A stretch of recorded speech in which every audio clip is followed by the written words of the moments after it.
Side खबरों के लिए सब्सक्राइब करें फ्लेम मीडिया और उसके बाद बेल आइकन को प्रेस करें ताकि सबसे पहले आपको मिले एक्सक्लूसिव खबरें।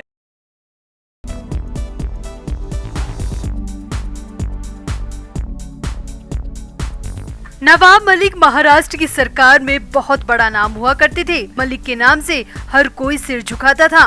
मलिक अपने लोगों, समर्थकों और महाराष्ट्र के एक बड़े तबके के मसीहा के बराबर थे। मगर जिंदगी हमेशा एक जैसी कहाँ रहती है। दिन के बाद रात का अंधेरा आता है और मलिक की जिंदगी में तो ऐसा अंधेरा आया है जो कि जाने का नाम ही नहीं ले रहा। और अब तो वक्त के साथ यह अंधेरा और घना होता जा रहा है जो शायद अब कभी नहीं छटेगा। और इसकी बहुत बड़ी वजह भी सामने आ रही है। तो ताज़ा रिपोर्ट्स की माने तो नवाब मलिक के वकील पीछे हट गए हैं। वो अब केस लड़ना ही नहीं चाहते। जी हाँ, ये बेहद शॉकिंग न्यूज सामने आ रही है कि मलिक की लीगल टीम केस में हाथ नहीं डालना चाहती और इसकी जो वजह सामने आई है वो काफी हैरानी भरी है। तो अचानक क्या हुआ ऐसा? आखिर क्यों मलिक की टीम ने बीच में ही धोखा दे दिया? आपको बताते हैं सब। आप भी वीडियो को शेयर करें और कमेंट करके अपनी राय जरूर दें। तो नवाब मलिक कानून के फंदे में 23 फरवरी से जूझ रहे हैं। ईडी के शिकंजे में ऐसे उलझे हैं कि अब निकलना तो दूर की बात और ज्यादा फंसते जा रहे हैं, या कहें कि ज्यादा उलझते जा रहे हैं तो कोई अतिशयोक्ति नहीं होगी।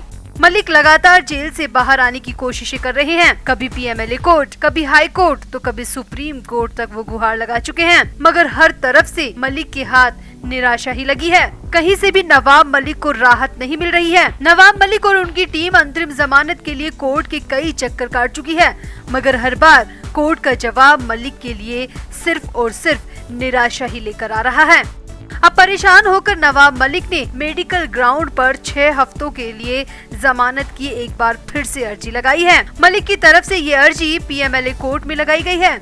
मलिक ने कोर्ट में लगाई रिट में कहा है कि वो अपना इलाज प्राइवेट अस्पताल में कराना चाहते हैं और इसके लिए उन्हें 1.5 महीने के लिए जेल से रिहाई चाहिए। अब बड़ी बात ये है कि जो व्यक्ति खुद महाराष्ट्र सरकार में मंत्री हैं, उन्हें अपने ही राज्य के सरकारी अस्पतालों पर क्या भरोसा नहीं है? वो क्यों प्राइवेट अस्पताल में इलाज कराना चाहते हैं? ये एक बहुत बड़ा सवाल है। खैर, चर्चा फिलहाल इस सवाल की नहीं बल्कि उस बात की है जो नवाब मलिक को आगे परेशान करने वाली है। क्योंकि अब पीएमएलए कोर्ट में याचिका तो लगा दी गई है, मगर रिहाई मिलेगी कैसे? मलिक की लीगल टीम तो केस लड़ने को तैयार ही नहीं है। जी हाँ, ताज़ा रिपोर्ट्स की माने तो याचिका लगा दी गई है, मगर कोर्ट में जब मलिक की तरफ से कोई वकील नहीं पहुंचेगा तो भला केस लड़ेगा कौन? अदालत के सामने ना कोई दलील दे पाएगा और ना ही मलिक की बीमारी को कोर्ट से अवगत करवा पाएगा। अब वकील ही नहीं होगा तो भला अदालत में याचिका पर सुनवाई कैसे होगी? अब यही बड़ी खबर आ रही है कि मलिक का केस लड़ रहे वकील अब आगे केस लड़ना ही नहीं चाहते।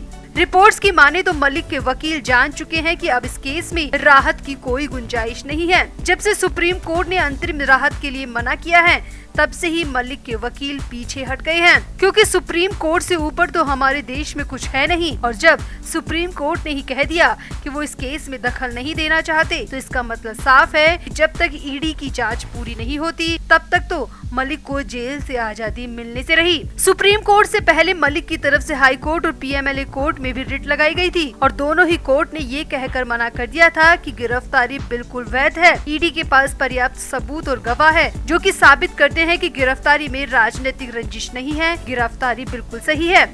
अब मनी लॉन्ड्रिंग और डी गैंग के रिश्तों के आरोपी मलिक ने एक बार फिर से पीएमएलए कोर्ट में याचिका लगाई है और गुहार की है कि उन्हें अपनी बीमारी के लिए प्राइवेट अस्पताल में इलाज कराना पड़ेगा। मगर जब कोर्ट में कोई वकील ही मलिक की तरफ से नहीं पहुंचेगा तो भला रिट पर हियरिंग होगी कैसे? तो मलिक के लिए जेल से बाहर निकलने की राह और कठिन होती जा रही है। अगर लीगल टीम पीछे हट गई है तो मलिक का फ्यूचर क्या होगा ये समझा जा सकता है। अगर रिपोर्ट्स में आ रही खबरें सच हैं तो मलिक के लिए वाकई में आगे का समय और मुश्किल हो सकता है। तो आपको क्या लगता है, आखिर क्यों वकील मलिक का केस लड़ने से डर रहे हैं? क्यों लीगल टीम अपने हाथ पीछे खींच रही है? आप भी अपनी राय कमेंट बॉक्स में जरूर दें और वीडियो को भी शेयर करें। तो नवाब मलिक के सितारे इस वक्त गर्दिश में हैं। जो मलिक महाराष्ट्र में सीना तान के रहते थे, चारों तरफ से मुसीबतों ने उन्हें घेर लिया है। खुद तो जेल में है ही है, साथ ही साथ परिवार और उनका पॉलिटिकल करियर भी दांव पर लगा हुआ है। कोर्ट्स लगातार मलिक को रिहा करने से मना कर चुकी है। मलिक के पास बाहर आने का कोई विकल्प नहीं बचा है, क्योंकि सुप्रीम कोर्ट की तरफ से भी मलिक को बाहर आने के लिए किसी भी तरह की दिलचस्पी नहीं दिखी। ऐसे में परिवार और करियर पर भी संकट देखते हुए मलिक का गुस्सा जेल प्रशासन पर बुरी तरह फूट पड़ा। तो ये तो आपको पता ही होगा कि मलिक की मंत्री पद की कुर्सी खतरे में है।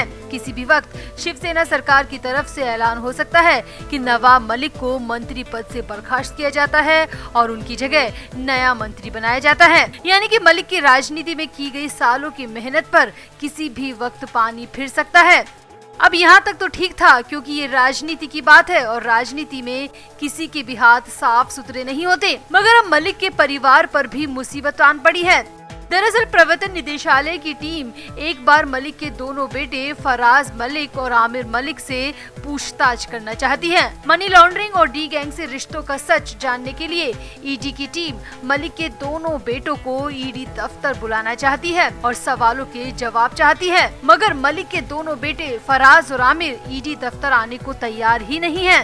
दरअसल ईडी की तरफ से मलिक के दोनों बेटों को बार बार समन भेजा जा चुका है। सिर्फ पहली बार के समन में मलिक के बड़े बेटे फराज ने जवाब दिया था कि वो अभी पूछताछ के लिए तैयार नहीं है, उन्हें अभी जवाब देने के लिए और वक्त चाहिए। मगर दूसरे और इसके बाद के समन का जवाब मलिक के दोनों ही बेटों की तरफ से अभी तक ईडी टीम को नहीं दिया गया है। और कानून के मुताबिक अगर 3 समन भेजने के बाद भी आरोपी रिस्पॉन्स न करे तो इसे लेकर कड़े कदम उठाए जा सकते हैं। कानून के मुताबिक ऐसे आरोपी को भगोड़ा तक घोषित किया जा सकता है या उसके खिलाफ लुकआउट नोटिस भी जारी किया जा सकता है। और अगर ऐसा होता है तो मलिक के दोनों ही बेटों पर बड़ी आफत आ जाएगी। अब दोनों बेटों को लेकर चल रही बाहर की खबरें जेल के अंदर मलिक तक भी पहुंच गई। जी हाँ, सूत्रों की माने तो जेल के अंदर मलिक को पता चल चुका है कि अब ईडी उनके बाद उनके दोनों बेटों पर शिकंजा कसना चाहती है और इसकी तैयारी भी ईडी की तरफ से कर ली गई है। अब सूत्रों की माने तो इतना सुनते ही मलिक का गुस्सा 7वें आसमान पर पहुँच गया। जेल सूत्रों की माने तो इस बात को सुनकर नवाब मलिक बेहद गुस्सा हो गए और उन्होंने चिल्लाना भी शुरू कर दिया। अब बात तो गुस्से वाली है ही, क्योंकि मलिक को ही क्या किसी को भी दूर दूर तक अंदाजा नहीं होगा कि इतने पुराने मामले में मलिक इतनी बुरी तरह फंस जाएंगे कि आफत उनके परिवार तक भी पहुंच जाएगी। अब सामने आया कि मलिक बेहद गुस्से में जेल स्टाफ पर भी बरसे और गुस्से में कई सवाल कर डाले। हालांकि जेल स्टाफ को इतनी परमिशन नहीं होती कि वो आरोपी को ऐसा वैसा कुछ भी बताए, मगर मलिक का कहना था कि वो सब जानना चाहते हैं कि आखिर क्यों ईडी की टीम अब उनके बेटों को निशाना बनाना चाहती है। अब वाकई में मलिक परिवार के साथ हो तो बुरा ही रहा है, मगर कहते हैं ना, कल का बोया बीज आज में निकलता है और जो आम बोएगा उसे आम मिलेंगे और जो बबूल बोएगा उसे कांटे ही मिलेंगे। तो मलिक के साथ भी ऐसा ही कुछ हो रहा है, क्योंकि ईडी ने जो भी केस और आरोप उन पर लगाए हैं वो सब काफी पुराने हैं, मगर केस तो मलिक पर बनता है। और अब तो ईडी की तरफ से चार्जशीट भी दाखिल करवा दी गई है और सुप्रीम कोर्ट भी रिहाई की राहत को लेकर इनकार कर चुका है। यानी मलिक की तो लंका लगेगी ही लगेगी, साथ ही साथ जद में उनके दोनों बेटे और उनका परिवार भी फंस रहा है। इस वजह से मलिक का गुस्सा जेल में काफी बढ़ चुका है।